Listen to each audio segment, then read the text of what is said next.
ምዕራፍ 5 የሶርያ ንጉሥ ሰራዊት አለቃ ንዕማንም እግዚአብሔር በእርሱ እጅ ለሶርያ ደህንነትን ስለሰጠ በጌታው ዘንድ ታላቅ ክቡር ሰው ነበረ።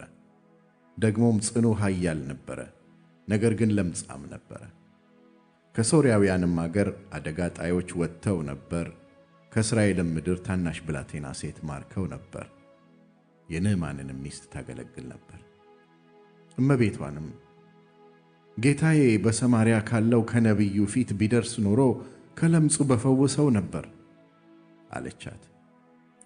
ንዕማንም ገብቶ ለጌታው ከእስራኤል አገር የሆነች አንዲት ብላቴና እንዲህና እንዲህ ብላለች ብሎ ነገረው። የሶርያም ንጉሥ ንዕማንን ሂድ፣ ለእስራኤል ንጉሥ ደብዳቤ ልካለሁ አለው። እርሱም ሄደ፣ 10 መክሊት ብር፣ 6,000 ወርቅ፣ 10 መለወጫ ልብስ በእጁ ወሰደ። ለእስራኤልም ንጉሥ ይህች ደብዳቤ ወደ አንተ ስትደርስ ባሪያዬን ንዕማንን ከለምጹ ትፈውሰው ዘንድ እንደሰደድሁልህ እወቅ የሚል ደብዳቤ ወሰደ። የእስራኤልም ንጉሥ ደብዳቤውን ባነበበ ጊዜ ልብሱን ቀዶ ሰውን ከለምጹ ፈውስ ዘንድ ይህ ሰው ወደ እኔ መስደዱ እኔ በውኑ ለመግደልና ለማዳን የሚችል አምላክ ሆኜ ነውን? ተመልከቱ፣ የጠብ ምክንያትም እንደሚፈልግብኝ እዩ አለ።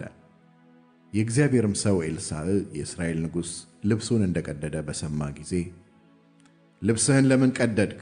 ወደ እኔ ይምጣ፣ በእስራኤልም ዘንድ ነቢይ እንዳለ ያውቃል ብሎ ወደ ንጉሡ ላከ። ንዕማንም በፈረሱና በሰረገላው መጣ፣ በኤልሳዕም ቤት ደጃፍ ውጭ ቆመ። ኤልሳዕም ሂድ፣ በዮርዳኖስም 7 ጊዜ ታጠብ፣ ሥጋህም ይፈወሳል፣ አንተም ንጹሕ ትሆናለህ ብሎ ወደ እርሱ መልእክተኛ ላከ።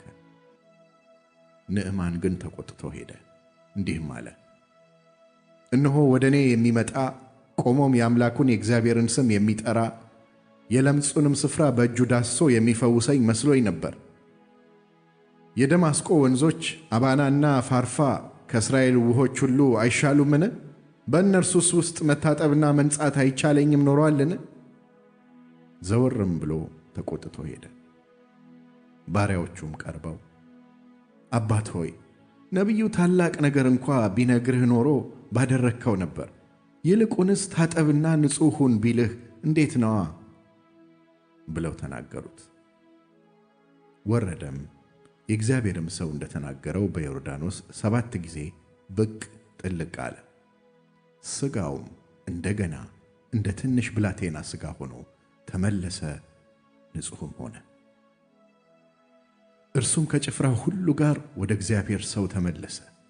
መጥቶም በፊቱ ቆመና እነሆ ከእስራኤል ዘንድ በቀር በምድር ሁሉ አምላክ እንደሌለ አወቅሁ። አሁንም ከባሪያህ በረከት ትቀበል ዘንድ እለምንሃለሁ አለ። እርሱም በፊቱ የቆምኩት ሕያው እግዚአብሔርን አልቀበልም አለ። ይቀበለውም ዘንድ ግድ አለው፣ እርሱ ግን እምቢ አለ። ንዕማንም እኔ ባሪያህ ከእንግዲህ ወዲህ ከእግዚአብሔር በቀር ለሌሎች አማልክት የሚቃጠል መሥዋዕት ወይም ሌላ መሥዋዕት አላቀርብምና 2 የበቅሎ ጭነት አፈር እንድወስድ እሺ ትለኝ ዘንድ እለምንሃለሁ። እግዚአብሔርም ለእኔ ለባሪያህ በዚህ ነገር ብቻ ይቅር ይበለኝ። ጌታዬ በዚያ ይሰግድ ዘንድ እጄን ተደግፎ ወደ ሬሞን ቤት በገባ ጊዜ እኔም በሬሞን ቤት በሰገድኩ ጊዜ እግዚአብሔር በዚህ ነገር ለእኔ ለባሪያህ ይቅር ይበለኝ አለ። እርሱም በደህና ሂድ አለው። 1 አግድመትም ያህል ከእርሱ ራቀ። የእግዚአብሔርም ሰው ሎሌ ጌያዝ ጌታዬ ሶርያዊውን ይህን ንዕማንን ማረው፣ ካመጣለትም ነገር ምንም አልተቀበለም። ሕያው እግዚአብሔርን በስተኋላው እሮጣለሁ፣ ከእርሱም አንዳች ወስዳለሁ አለ። ጌያዝም ንዕማንን ተከተለው። ንዕማንም ወደ እርሱ ሲሮጥ ባየው ጊዜ ሊገናኘው ከሰረገላው ወርዶ ሁሉ ደህና ነውን አለው። እርሱም ደህና ነው። አሁን ከነቢያት ወገን የሆኑ 2 ጎልማሶች ከተራራማው ከኤፍሬም አገር ወደ እኔ መጥተዋል። 1 መክሊት ብርና 2 መለወጫ ልብስ ትሰጣቸው ዘንድ እለምንሃለሁ ብሎ ጌታዬ ላከኝ አለ። ንዕማንም 2 መክሊት ትወስድ ዘንድ ይፈቀድልህ አለ። ግድ አለው። 2ቱንም መክሊት ብር በ2 ከረጢት ውስጥ አሰረና ከ2 መለወጫ ልብስ ጋር ለ2 ሎሌዎቹ አስያዘ። እነርሱም ተሸክመው በፊቱ ሄዱ። ወደ ኮረብታውም በመጣ ጊዜ ከእጃቸው ወስዶ በቤቱ ውስጥ አኖራቸው። ሰዎቹንም አሰናበተ፣ እነርሱም ሄዱ። እርሱ ግን ገብቶ በጌታው ፊት ቆመ። ኤልሳዕም ጊያዝ ሆይ ከወዴት መጣህ? አለው። እርሱም እኔ ባሪያህ ወዴትም አልሄድኩም አለ።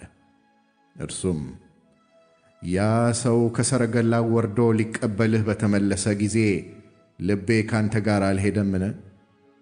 ብሩንና ልብሱን፣ የወይራውንና የወይኑን ቦታ፣ በጎችንና በሬዎችን፣ ወንዶችንና ሴቶችን ባሪያዎች ትቀበል ዘንድ ይህ ጊዜው ነውን? እንግዲህስ የንዕማን ለምጽ በአንተ ላይ ለዘላለምም በዘርህ ላይ ይጣበቃል አለው። እንደ በረዶም ለምጻም ሆኖ ከእርሱ ዘንድ ወጣ።